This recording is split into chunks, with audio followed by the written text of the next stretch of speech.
the dream come true for you? I can't believe it. I can't believe it. Football, bloody hell. But they never give in. And that's the winner. Welcome to the American Red Devils podcast. I'm John. I'm Alex. And we're bringing you the best Manchester United news from this side of the pond. Against Grossman and 2 fumbles. What did you see about the Bears?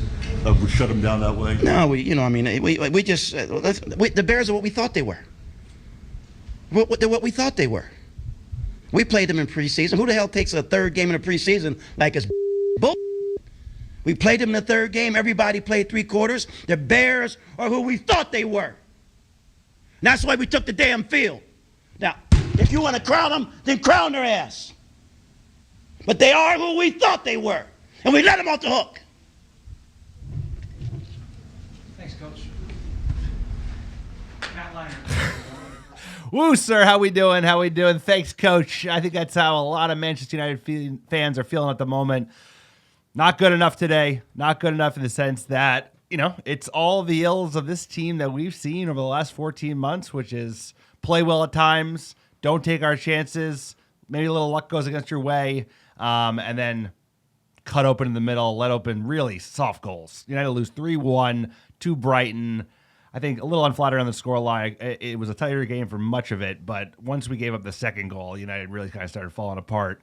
And the pressure's on. Everyone's piling on. The press is like licking their lips. We were a negative city headed into the international break. Now coming out of the international break, this was always going to be a really tough match at home against one of the best teams. Crazy to say it, Brighton is one of the best teams now in the league. And United, things went against them. We weren't good enough throughout the whole match, and I'm not making excuses, but either way, we need a result. We got a big game on Wednesday. It's a tough one, as tough as it gets. Playing Bayern in their house, the first game of the group for the Champions League. But either way, everyone's losing their mind. How we feeling, sir? Are you losing your mind? Brighton are who we thought they were. Are you kidding me? I'm losing my mind. I'm absolutely losing it over here. You kidding me? Must win at home. We come out like that, low energy Alex over here. Get out of here. Excuse Factory running overtime.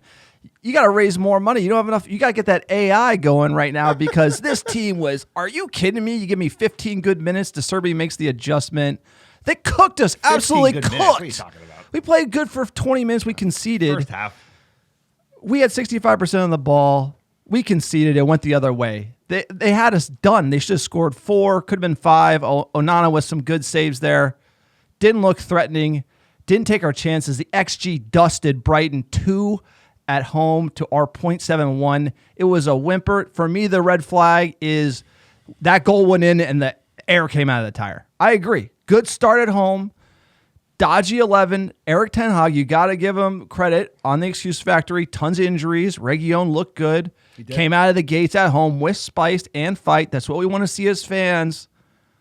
But, man, after that goal goes in, so deflated, so wet noodle. And the fact that the manager couldn't find the adjustment, couldn't make the adjustment, and the players didn't have the grit to come back. And it took Hannibal for something. That's telling you everything you need to know. It's soft. That's why we're soft away from home. That's why we're losing big at home. I predicted Brighton 3-0. Look, it didn't go exactly that way.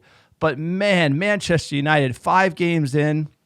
No season should be judged on 5 games, but this is more brutal than I think anyone could have predicted, and we thought we would pull back this season.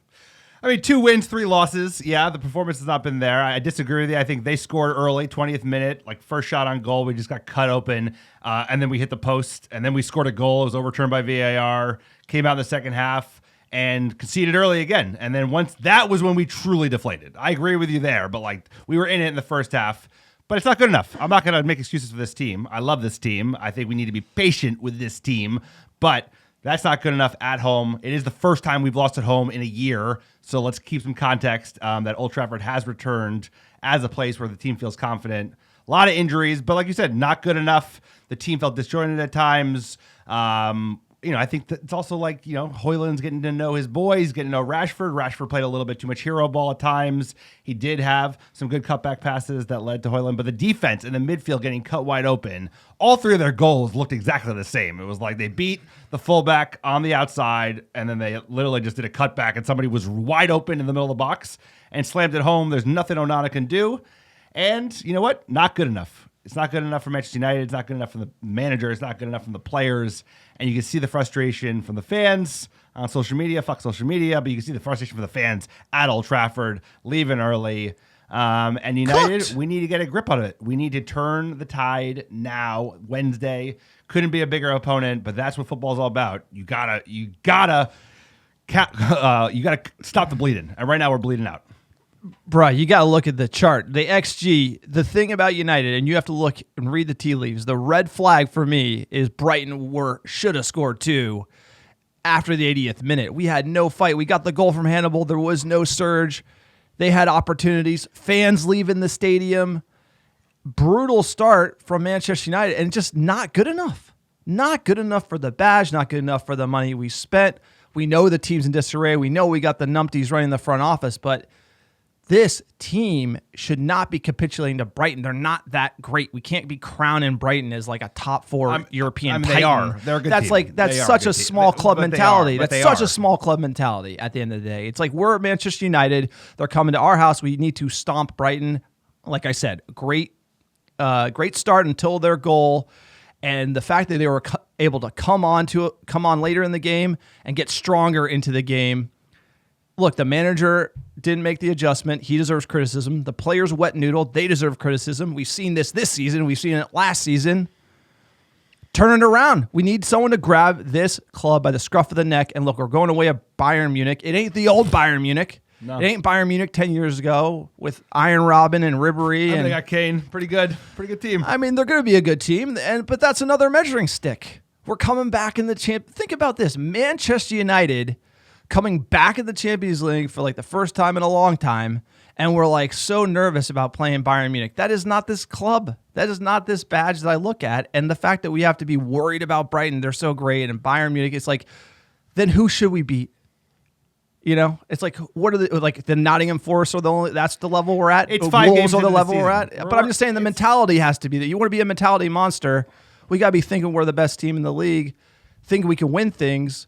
And this whole idea that like, oh, Bayern Munich, I'm worried about it. It's like, no, we're Manchester United. It's like, come on. I ain't worried, but fans are worried. And yeah, sure, we're the best club in the world. I agree. I'm a huge Manchester United fan. I've loved this club for 20 fucking years. But at the end of the day, this is not run like a top tier institution. And that has to be mentioned again and again and again because context matters. It is Eric Ten Hag's job to fucking fix it on the field today, tomorrow, and the next day.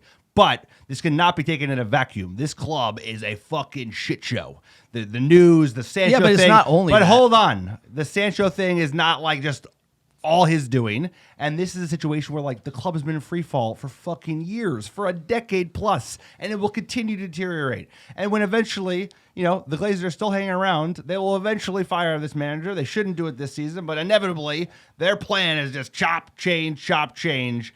And that's what's going to happen at Manchester United when you don't have a director of football, when you don't have a front office. You get your hand off that soundboard. I swear to God, get us on video. We'll be choking each other out. Yeah, okay, bro. Like, whatever you say. What do you got? This guy thinks we should be winning the fucking league. Yes, no, of course. You got to be. In a meta sense, Manchester United should always be winning the fucking league. But, like, let's be honest with ourselves. We still got Harry Magoo. We still got Jadon Sancho. We still got fucking Donny van de Beek. We still got Tony Martial. Hoyland looked good. I'm excited about him. I'm bullish on him. And you bring in Martial, and he likes jogging around for 30 minutes. The fire rises. Alex getting fired up here. I'll tell you, the fire's rising here on the podcast. Look, most expensive team in the league. 5 games in, looking rough. We need to turn it around. At the end of the day, Manchester United needs to turn it around, fairly or unfairly. You have to call it. It's a results-based game. Looks good on the eyes, you win, fine. Looks good on the eyes, you lose. Nobody cares, you lose. This is Manchester United. It's based on results. It's based on winning things. That is how it is at the end of the day. And when you look at 5 games, 2 wins, and the 3 soap losses. opera off the pitch, we haven't even talked about that. We'll talk about that in the news, but that's just like another thing that's just been rough. Well, it doesn't Fans make it any are feeling easier. frustrated. This is like, I'd rather have less drama, play a little better. Could win if that Arsenal game broke our hearts. I mean, ultimately, that's where that half-inch from Garnacho. And how did we play that tough. game? And we didn't play like Game a of fucking inches, dog though. shit team, right? That was like a game where the things went against us. Today, We didn't play well enough over 90 minutes, for sure. We capitulated totally in the second half. I think we were in it until the 50th minute. We conceded another shit goal, 2-0, and then United really kind of But it's not Arsenal. It's not. I'm not saying City. it is. If this was City, I'd agree. But this is not the Brighton at Brighton home is a win. Brighton at home has to be a win. I agree. Off the back of that start, international break, the tough result, Arsenal must win, and they know coming in, and it's like to be able to like capitulate that fast was like unbelievable. Quick PSA for the pod: if you like spicy Muppet podcast and it's your thing, we are 100% fan supported. We don't have any commercial sponsors, no ads, no ball shavers on this podcast. You want to help us keep the lights on. We believe in fan support directly. Patreon.com/American Red Devils. Check it out. You get an extra podcast every single month. Tons of other benefits. Amazing. Great community there as well. Big shout out to Richard, who signed up to become a Stretford End supporter. We appreciate you. You're the real MVP. Thank you so much, Richard. Also, check out our store, AmericanRedDevils.store. Patreon's not your thing. Pick up a scarf, shirt, sticker. Anything supports and helps the pod. Also, like, subscribe, do all that BS that you hear about and everything. They tell you to click all the buttons, whatever.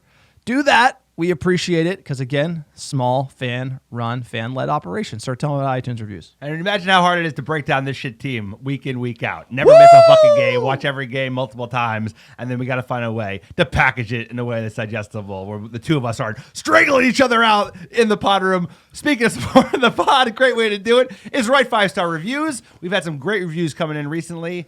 And the best thing about reviews, it helps us get found organically by other top Muppets like yourself. And we're giving away free merch. We're giving away free American Red Devil, designed by John, scarves. We'll send them straight to your door anywhere in the world. I've been sending scarves everywhere and anywhere.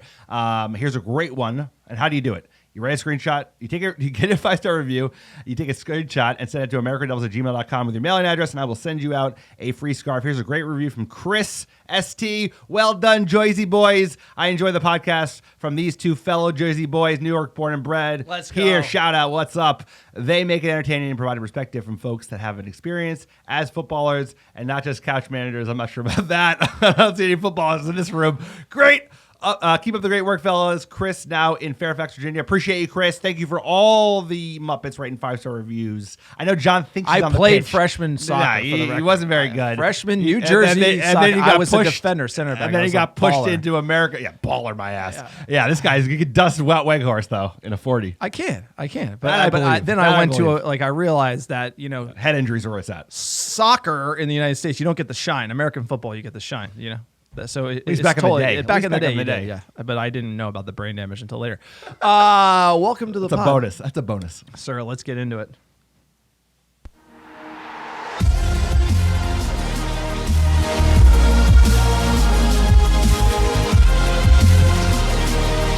All right, we're breaking down Manchester United 1, Brighton 3. If you're listening to this, you're a true believer. It was that Old Trafford lineup. Patchwork from Eric Ten Hag here. We had Onana in net, Dalot, Lindelof, Martinez, Reguilon makes his debut, Casemiro, Eriksen, McTominay, Bruno Fernandes, Rashford, Højlund. Bruno was on the right, he was on the left, he played center. Diamond, we did switch it up. How are you feeling about that 11? Hey, coming out of international break, we got a ton of injuries. The only one that's like really surprising was Dalot over AWB. Maybe he's thinking about the Bayern game, want to keep AWB. Maybe he's took a little knock. I don't know. Hanging with Sancho. We thought we'd see a He was winger. hanging with Sancho. Yeah, but he lets his performance go on the pitch, bro. He doesn't need to talk on Twitter. AWB is like what happens when discipline goes right, and you put up or shut up and actually start playing, earning that new contract. And then McTominay was kind of on the wing where we sometimes see Bruno, but like you said, he was switching back and forth with Bruno from the right wing to 10. I don't know, it's a curious 11. I thought, why not? We got injuries. Put Højlund and Rashford up front. I thought you'd see a winger, but it kind of makes sense. He wants workmen.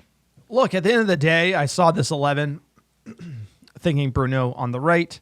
Højlund coming in. Love to see that for United. Our 70 million euro striker.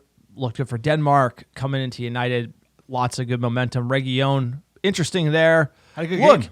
I thought it was a patchwork 11. A lot of injuries at United. You have to say that, right? And I thought we started well. I thought the team started well. I thought we had our game plan. We imposed it on our opponent at home. 6-minute, Rashford with a great early chance. Brighton keeper made the save. 15th minute, chance for Højlund after Rashford on the run.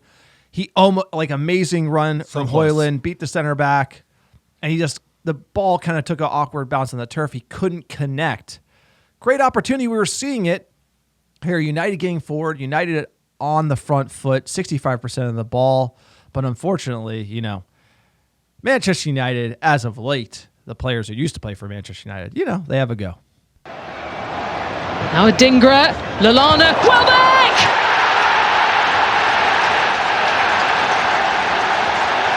It's Danny Welbeck against his former club, who puts Brighton ahead at Old Trafford. Manchester United left stunned, and Brighton have the lead. There you go. It looked too easy, honestly. It looked too easy for Brighton. Just a simple cross, dummy from a Scouse bastard to Danny Welbeck, and just absolutely beats us. And what really killed me here was how deflated United was after this. I felt like we had the piss and vinegar. They get the goal. Good teams are able to absorb it away from home and then hit you. And they did, and we had no counter. No, I mean, it took a little bit to get back in the game. It took 15 minutes, but the defending, this is the same goal we conceded 3 times in this match. It was like we're beat wide, and then there was like a cutback, and nobody's defending. Martinez and Lindelof had a bad game. Martinez had one of his worst games in a Manchester United kit. Looked a little ball over the place. Got beat really bad for the second goal. And that's what you can't do. You have all the chances, and then they get one opportunity, and they cut through you like fucking warm butter, and that's it. And then all of a sudden, heads down. We did get some momentum in the second half, in the end of the first half, but you got to score. And even when we did score, the gods, the VAR gods, which we pray to week in, week out, are not going our way, sir. Mount Olympus, they're laughing at us right now. And the 2 opportunities, Rashford did hit the post from a deflected shot, and then 42nd minute, Højlund does score from a Rashford pass, but VAR overturned this one. Look, I'm kind of over VAR. This year it's just really, it's the invisible hand. It's been moving the scales. The lines with Palestri, they kind of say that that's like 100% correct. It's not. The camera angle here with the ball being out of bounds, it's like at an angle, looks out of bounds, and you look down the touchline, it looks like it wasn't. And in that situation, there's no way, if you have conflicting angles that are showing you different things, it's not 100%. And you know why it's not 100%? Because they don't have a camera down the touchline. Exactly. They don't have the technology for that. So it has to be inconclusive. You can't overturn. But you know what? VAR this year having a go. They overturn it. A bad call from my opinion. Obviously as a biased Muppet, but you can't be 100% on these ones. And they're calling it like they're 100%. Yeah, I just the calls haven't gone our way this year. We've had some big calls. The handball against Spurs, right? The penalty, the offsides against Arsenal. Today, I think you get this goal, pumps up the team. Højlund would have a great goal. He did really good movement with his feet.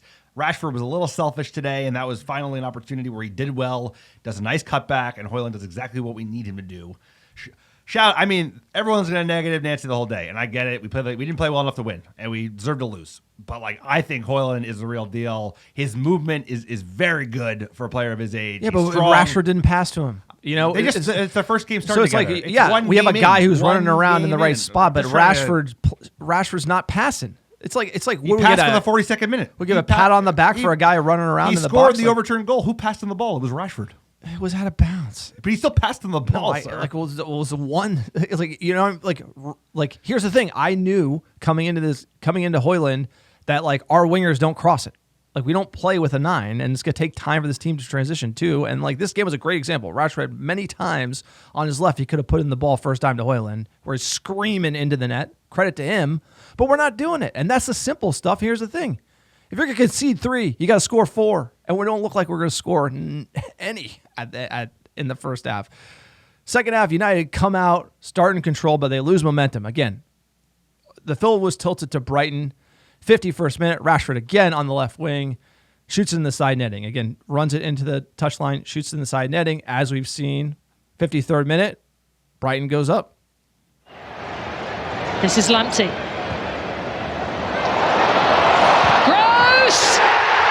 What a finish! Brighton double their advantage. Martinez got done. Double done. They both got done. That is terrible for center backs. Look, flat-footed. Nobody makes a move.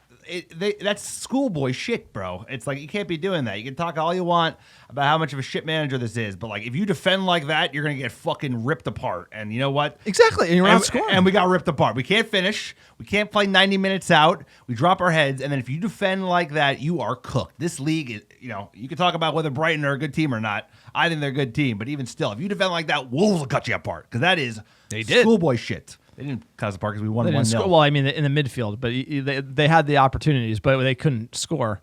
64th minute double sub, Martial Hannibal for Højlund Casemiro. Look, Casemiro didn't have a great game. He has not had a good year. And if I could point to anything, I would say how well he played last season. Best midfielder in the league, best signing in the league. Almost like he, at one point, before Haaland really turned up the steam, Casemiro was having a shout for the signing of the summer.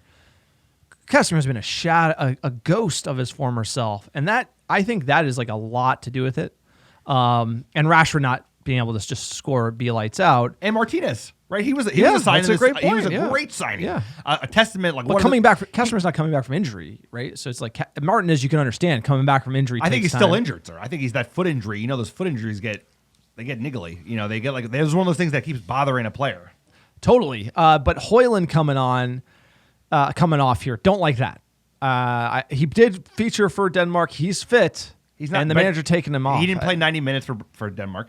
The Denmark coach said that he was managing his minutes. He played like 45 minutes.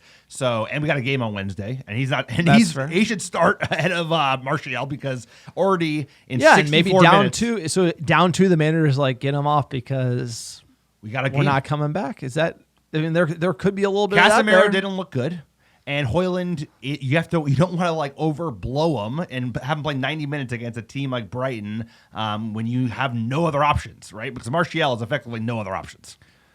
71st minute, sir, just getting cooked here. Ja, för här kommer Brighton. Här kommer Lamptey. Och här kommer Jean Pedro. Och här kommer 3-0. Har ni sett på maken? En snabb omställning på vänsterkanten.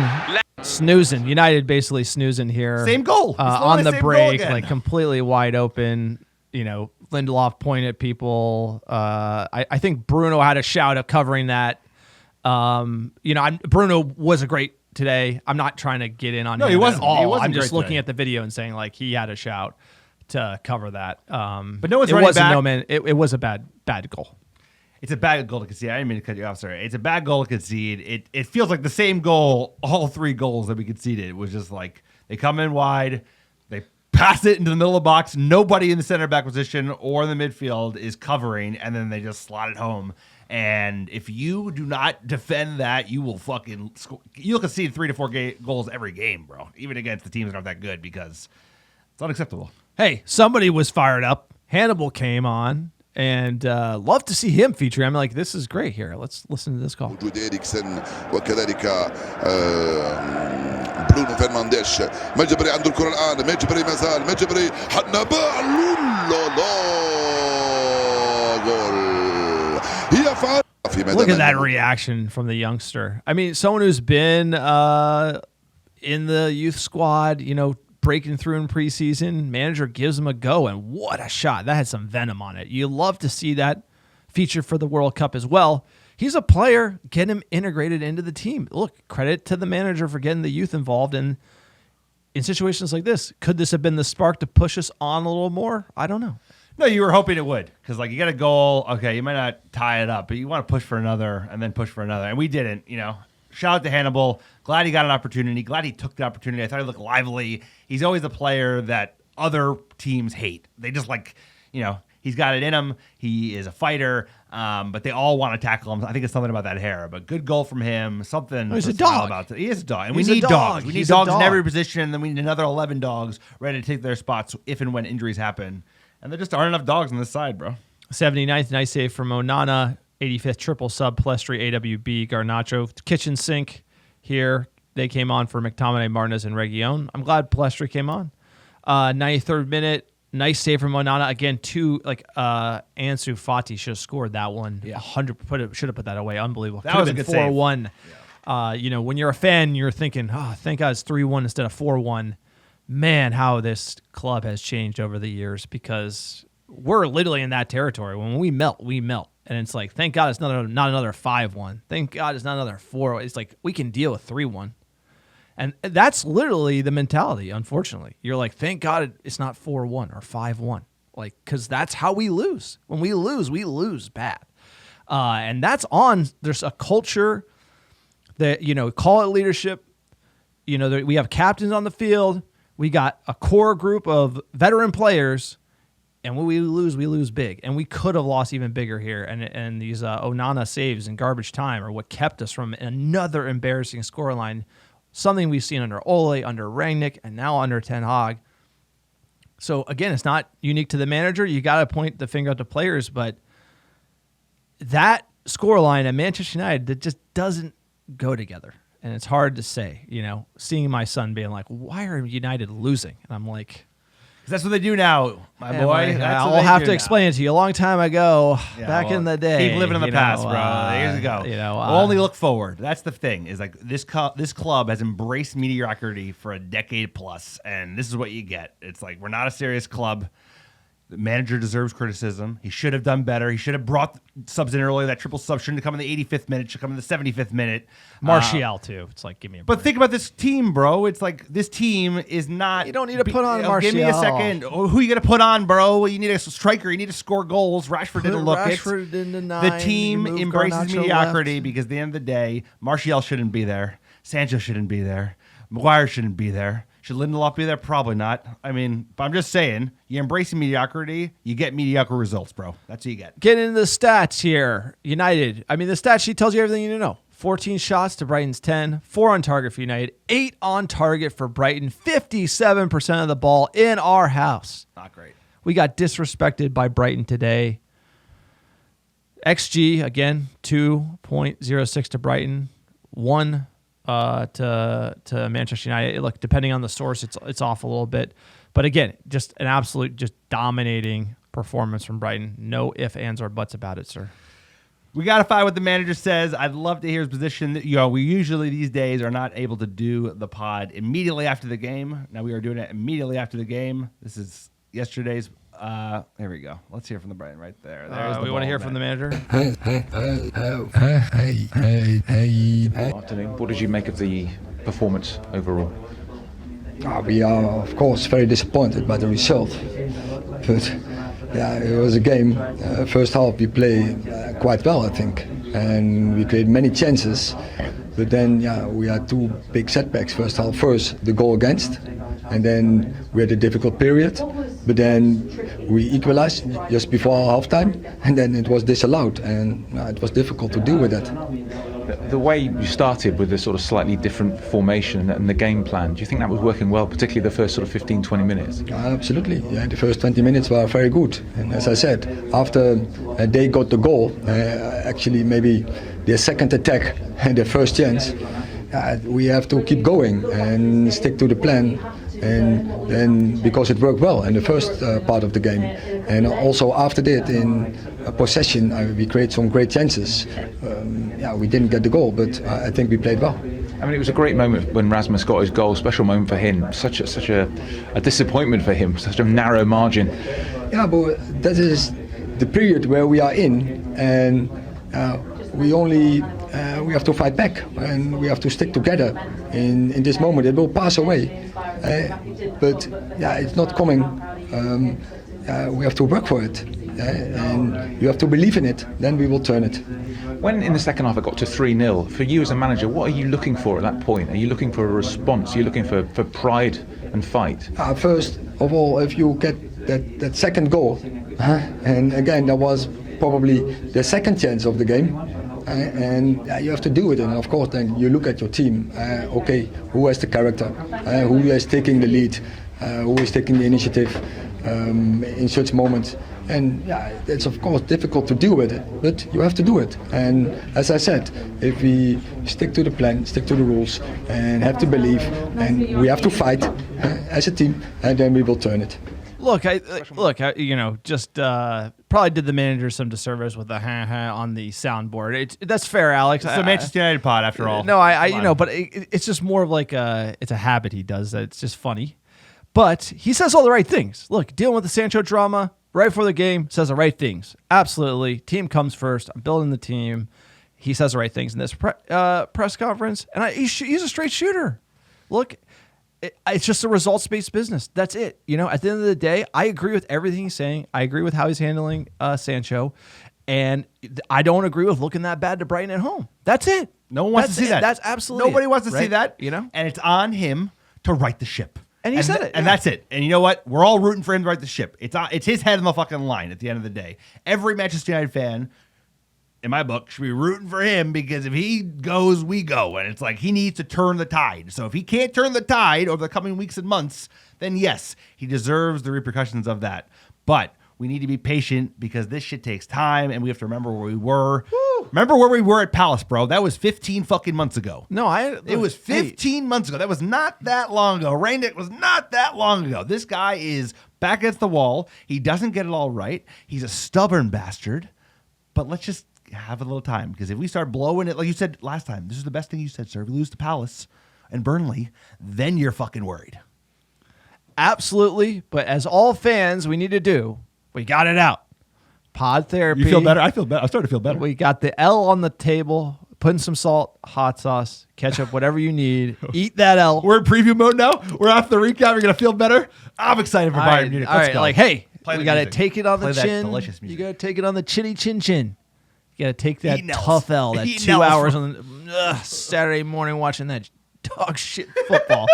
You got to eat it up. I ate it up. Now let's go. That sweet nectar, baby. We've been waiting for this one for a long time on this podcast. Let's go.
That sweet music is back, baby. Manchester United is back in the Champions League, and we're playing a proper opponent, Bayern Munich, away at the Allianz Arena. First match in Champions League Wednesday, September 20th, noon Pacific. That's right, we're playing on Wednesdays. Let's go. No more Thursday nights. Noon Pacific, 3 p.m. Eastern. Lifetime versus Bayern. 1-2. Not great. Drawn 5, lost 4. But you know what? People will always remember late in May in 1999, Ole scored a goal in injury time, sir. What a feeling. What a night, sir. You only win 2. One of them is Champions League final. Most famous Champions League final We own in 'em. history. So, tough match. But United, we're born for tough matches. This club don't run. They don't hide. Criticism be damned. Performance be damned. We are never shying away for a fight. It's a huge game. The team has tons of injuries. We don't have form going into this match. But you know what? This is how you take a grip of it and change the tide. And the only way to do that is to get a big win against a big team. And if you come bigger than Bayern Munich in the Champions League.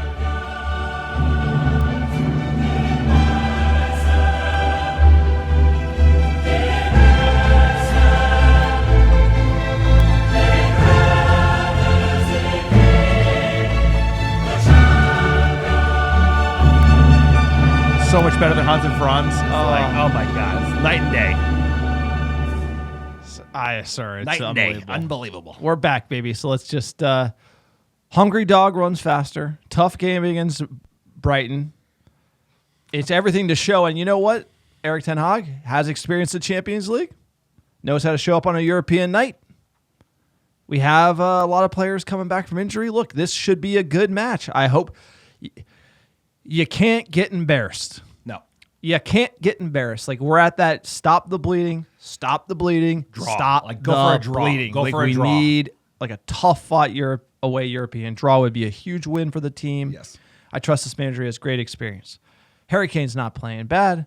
Bayern Munich's playing pretty good. Ever since the Super Cup final against RB, they got toasted 3-0. They beat Werder Bremen 4-0. They beat Augsburg 3-1.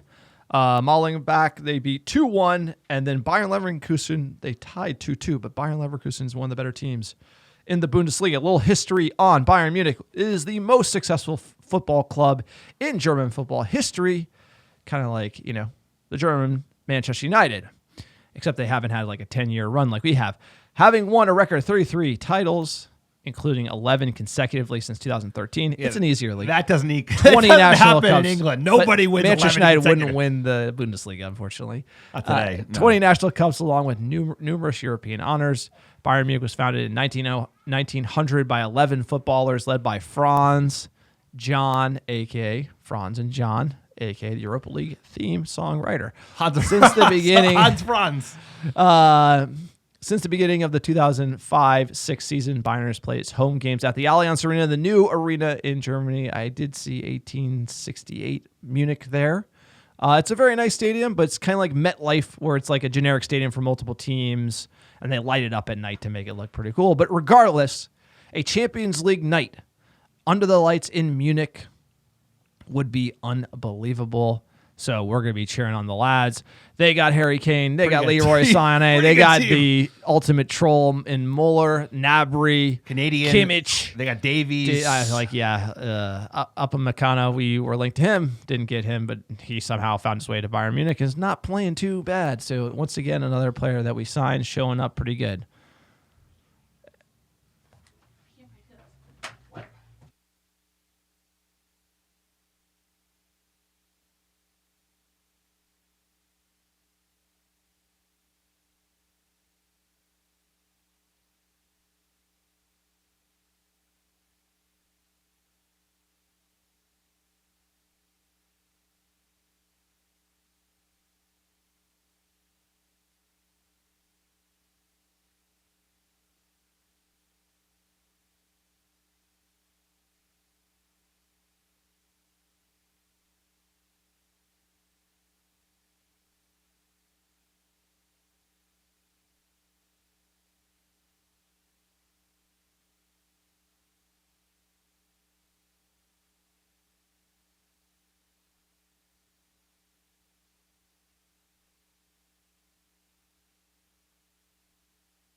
Forget where we are.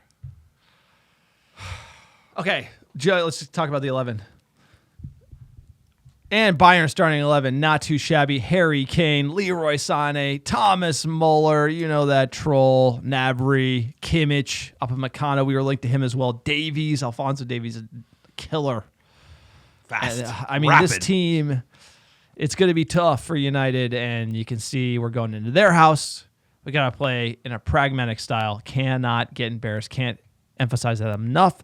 But look at the injuries. We got tons of injuries, and this is where the excuse factory, it's making all the money these days on these injuries. Printing cash. We're like the Fed back in the day. Luke Shaw. Printed money.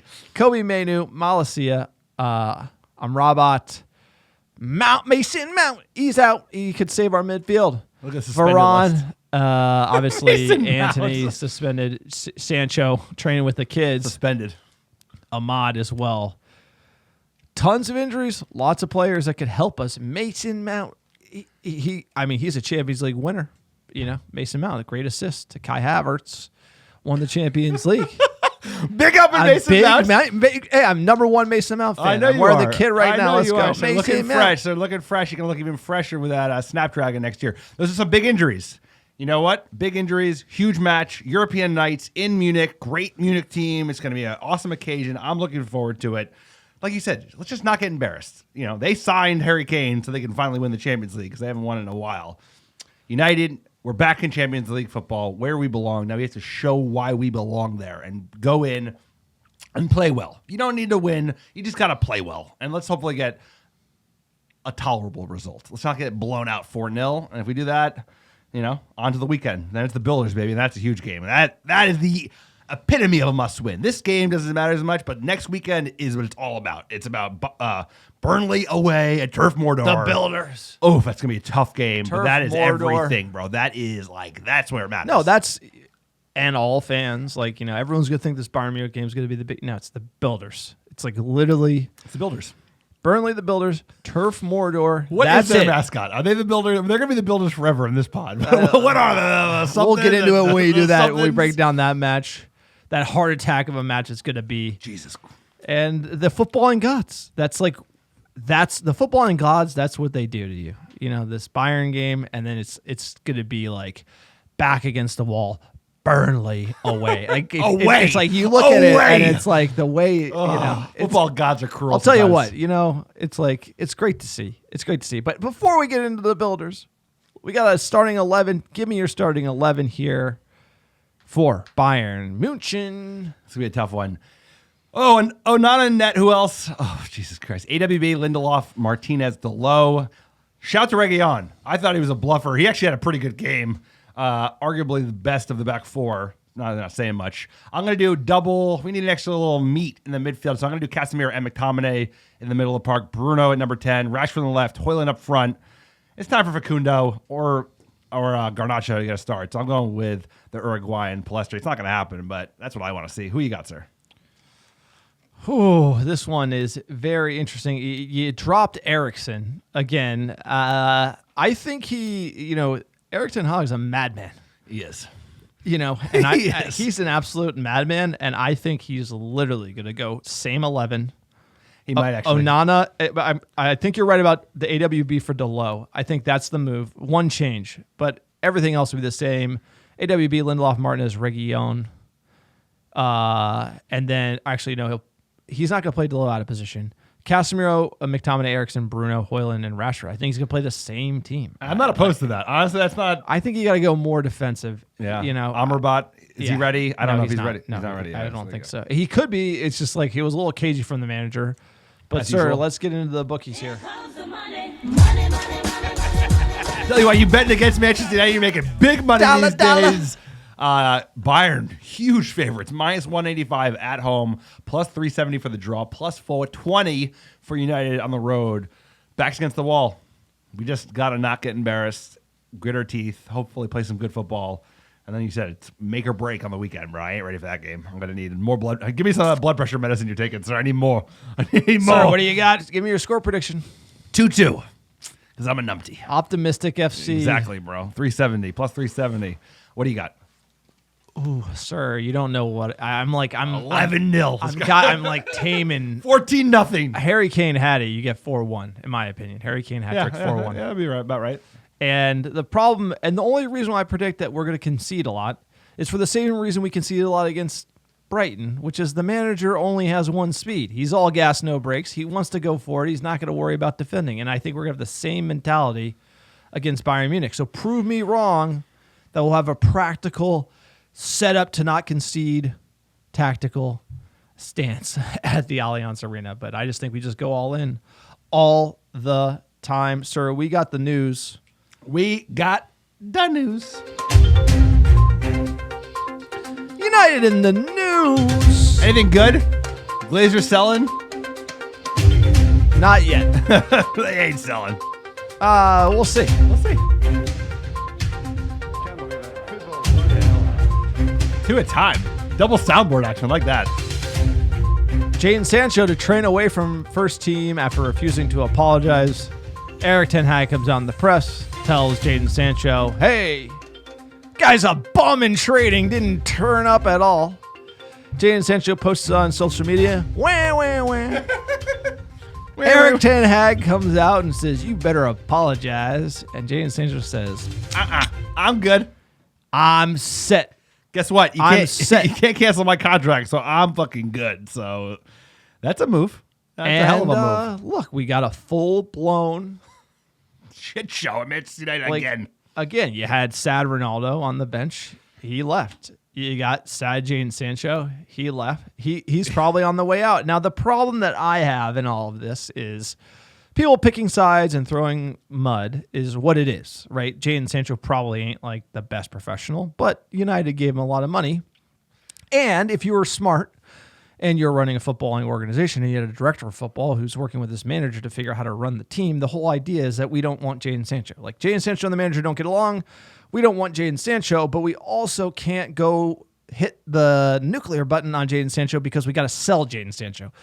Erik ten Hag probably didn't think he was hitting that button, but that button's been hit. So you can't let put the genie back in the bottle because now everyone knows Sancho's a bum and everyone at United think he's a bum because now we're leaking it all and it's all coming out and Jadon Sancho looks bad and everyone's throwing mud. But the joke's on United because we got to pay this guy $60 million over the next 3 years, and now we can't sell him because there's a full-blown drama. So ideally, if I was a CEO, I'd be worried about keeping this in-house so that we can move him to Chelsea for 35 and recoup some of the wages. Now this is a full $60 million to the teeth. And based on the way Ten Hag is handling it, I agree with how he's handling it, but it's just not good business. It's also not a good look for Manchester United. And I didn't think it was his intention, taking it back to Ten Hag, when he did it, nothing's worked to get Sancho onside. No, and he tried to kind of give him tried everything. He put his thumb on him and said he's not in the squad. He didn't do well, and then Sancho went full crybaby. But this just hurts United because he's going to be like Phil Jones. He's going to be on the books, and it's just not going to go away. Handle it in house. You might have a chance to sell him now. It's just bad business. I mean, yeah, I like the idea of not making this about the player or the manager. I'm making this about Manchester United and where we're at. And this is a player that we chased for 2 years. We paid a shit ton of money. That's not even the big problem. The problem was you gave him £350,000 a week. And that's why you were never going to be able to sell him. Forget the incident in the last 2 weeks. Yeah, that's not going to help. But nobody's paying Jadon Sancho £17.5 million a year to play football for them. He's not that good of a footballer. He hasn't shown it. He played very well at Dortmund, but that fell off. And he's had performance issues. And this sucks. I don't want this to happen. He's a player that we're all rooting for. English lad. He has talent. But at the end of the day, here we are, eating another L as it comes to transfers. Anthony, that's going to be an L. Looks like Sancho, another L. And all we're doing is just eating these 80 million L's. 80 million cookies. Harry Maguire, L. Paul Pogba, L. It's if you keep eating 100 million L's over and over again, you're not going to progress. And this is the worst possible outcome, right? Because he goes nuclear. He put this dumb tweet together, posts it on his fucking thing on the very top of his thread, and nobody's going to pay for Jadon Sancho.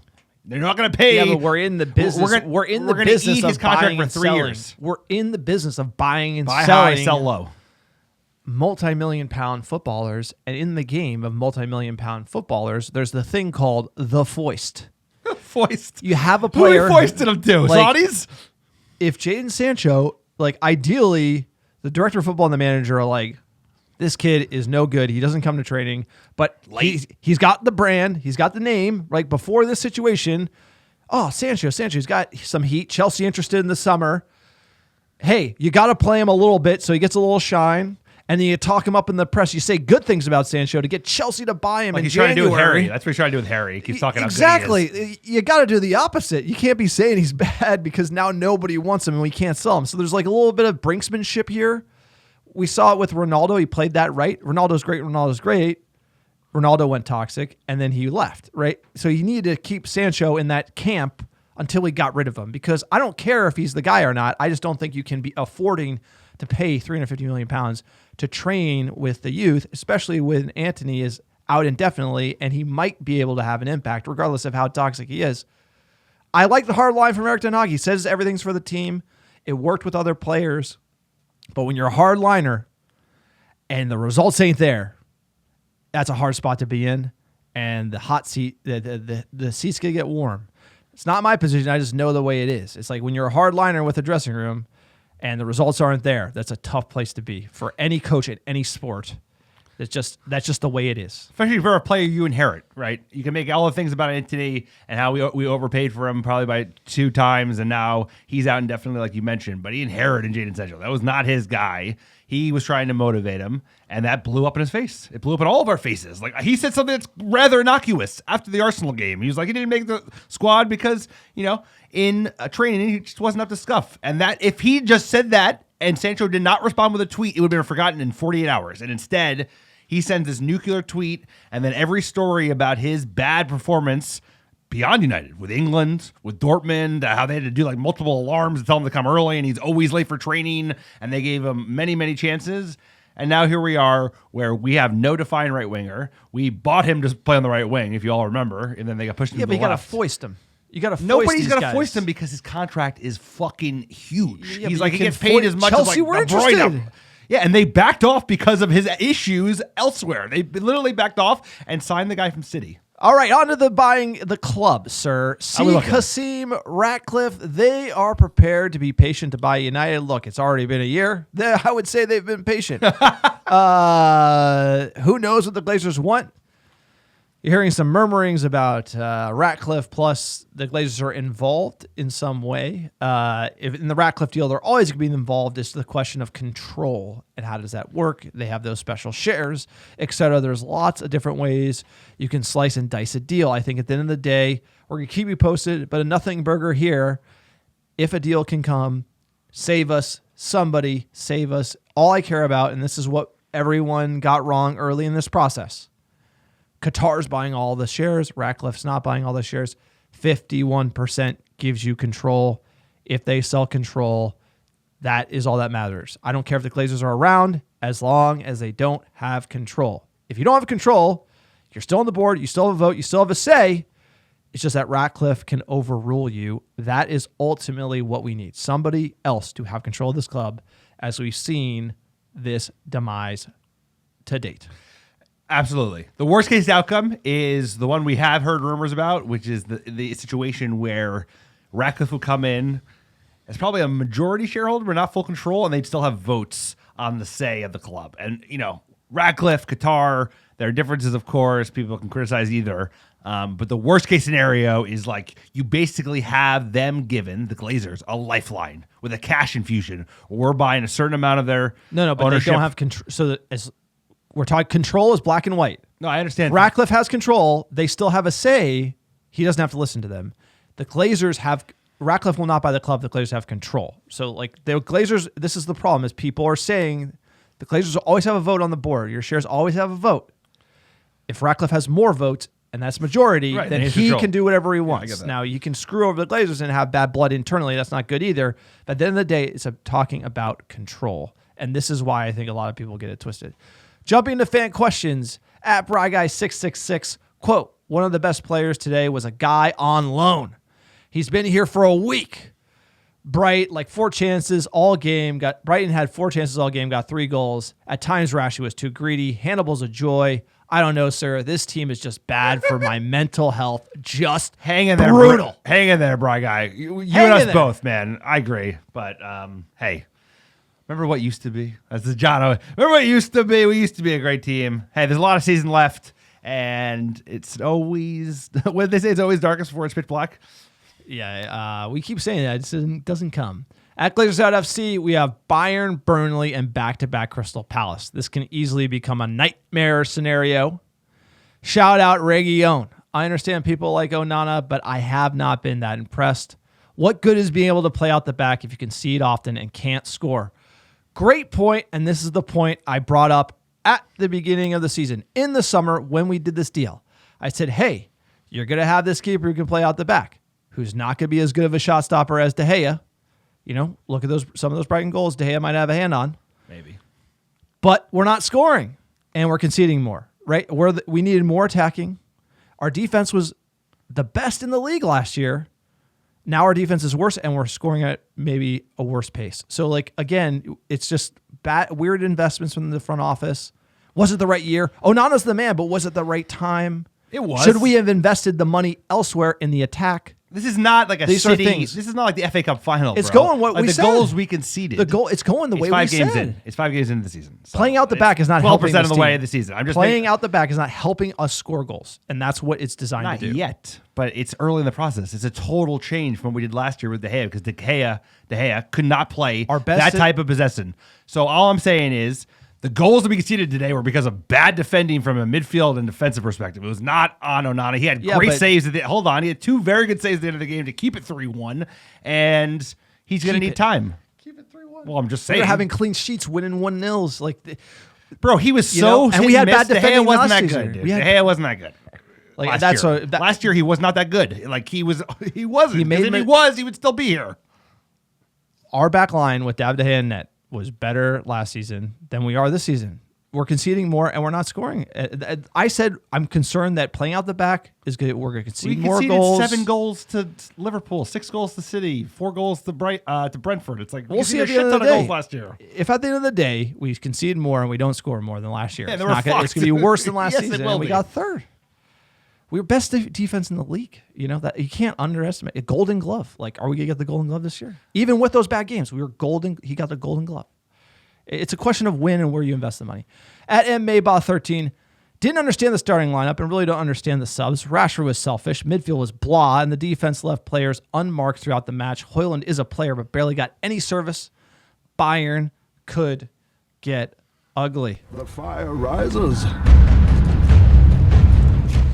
Sorry, fans, I get heating up. As they should. We're full of heat, bro. We're fans. We're as big a fans as you'll find, and we're fired up just like you guys are, frustrated. What's Jordan got to say? Jordan's always got a hot take.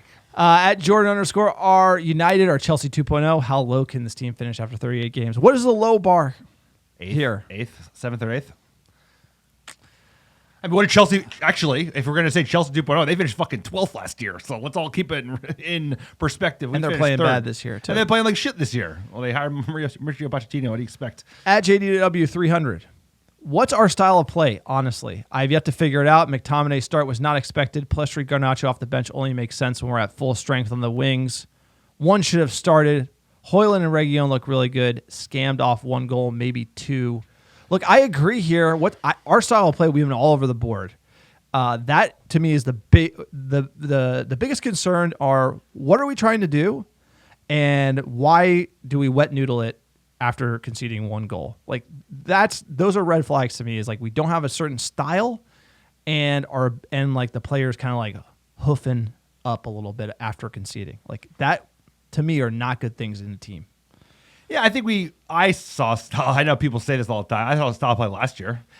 This year it hasn't played out as much, but the big thing is we can't play a full 90 minutes. We have a good chance and we don't finish our chances, and then we concede right after that. That happens over and over again, including last year. And then if we go down, the team showed a lot more fight that first Ronaldo year. We can't fight back. I mean, we haven't had those comebacks that we were having in previous seasons. So I think it's mentality, and it's got to stop, bro, because if you don't play well, you ain't going to get results. At Mike United Mets, we're going to end positive here. I hope the first thing Ratcliffe and Qatar does is raid the Brighton front office. Unfortunately, the director of football already went to Newcastle. I bet the new guy to hire him. I bet the new guy is also very good, though, to be fair. Yes, but all the seeds that are being sown are from the guy who went to Newcastle, actually came out of the England Academy as well. So, like, when it comes to Brighton, that's probably the crown jewel. And unfortunately, he's already gone. We could have hired him. He would have come to us. There are plenty other smart people. We're like, we want Murtaugh. We want John Murtaugh. No, like they don't. And the fans want Murtaugh too. Like people that like it's like they don't know nothing about this game. You got to have someone who's done it. It's all blamed on the manager. But at the end of the day, this club is fucked as long as you have two people who are unqualified to be in the position. If you're let's just compare it to a company. It's like if you have like a guy who's a CFO and then you make him like the head of technology or the head of sales, like they're not going to be best positioned to make those areas of the business thrive. And that's where we're at. You have a guy who was never trained as director of football. And if he was at a club that was like arguably as poorly run as we are. And then the CEO is literally a former accountant that worked under Ed Woodward. So it's like, what do you expect? Surely we can play better football. You know, yes, of course we can. Like and that's on the manager. We could and that's give, on this team. With this team, with the money we spent, we can give Brighton a game. I'm not ruling. I can't. Like, you have to be able to criticize the front office. You have to be able to see the Glazers. You have to be able to see all that stuff. But at the same time, you have to be able to look at that team, those players, and you have to say we have to be able to give Brighton a go. I'm not saying beat them. You have to be able to go toe to toe with that team. That's it. No excuses. Finishing Mike's tweet on a order of the season to end. Finishing Mike's tweet. A team consistently overperforming due to elite structure and recruitment. Glazers out can't happen soon enough. We will bounce back. Let's take it to Bayern. Thank you. I think you got to eat that L. You got to take it on the chin. Pod therapy, the whole 9. And we got to show up like Bayern. And if they get murdered in Munich, sir, you know, we'll deal with that then. But, you know, you can't be getting embarrassed. You heard it here. You can't be getting embarrassed. For this team, is 3-1 an embarrassment? No. 3-1's not embarrassed now. Wait. Against who? Against Bayern Munich or against fucking this game?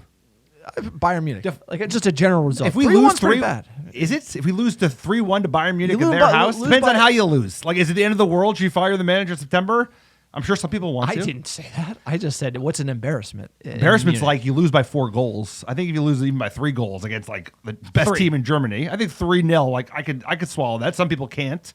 But also, it depends on how you lose. It depends on how you fucking lose. We lost a 2-0 game to City when Ole should have already been fired. When I was at the 5-0 loss against Liverpool, that was one of the worst performances. We only lost by 2-0. It wasn't that bad, but that was one of the worst games I've ever seen from this team. 1,000,000 times worse than what I saw today. That's so all I'm saying is it's not all about the number. Welcome to the pod. We rank all of our worst losses. I remember all of them. I mean, the L's have been stacking up, bro. It's like we lost the buck. We lost 2-1 beginning of last season to Brighton, and it's only 5 games. Exactly. It's only 5. Relax. No. It's the fact that we're already here, and it's only 5 games. I need a summer break. I need more break. It's like it's only been 5 games. Incredible. What has happened? It's like we had a season worth of drama, a season worth of shit football in 5 games. It's like it feels like I need a break. 30. I need a break. It literally feels like 30 games. Look, this has been it. This is the pod therapy. This is the hot banter. This is the Muppet take. We appreciate everybody. Look, this team will be back. You got to enjoy the hard times with the good. I mean, I'm a New Jersey Giants fan. We just got smoked 40-0 in the Cowboys. The season's done. That's an embarrassment. That's like 7-0. Like that is like, I was like, oh, this season, and it's gone. It's over. In 1 game. So we're not quite there, but you know, like you got to enjoy the lows. So everybody here on the pod, we appreciate you, America Red Devils. Respect, sir. Respect, man. Respect the America Red Devils fans. We appreciate every single one of you.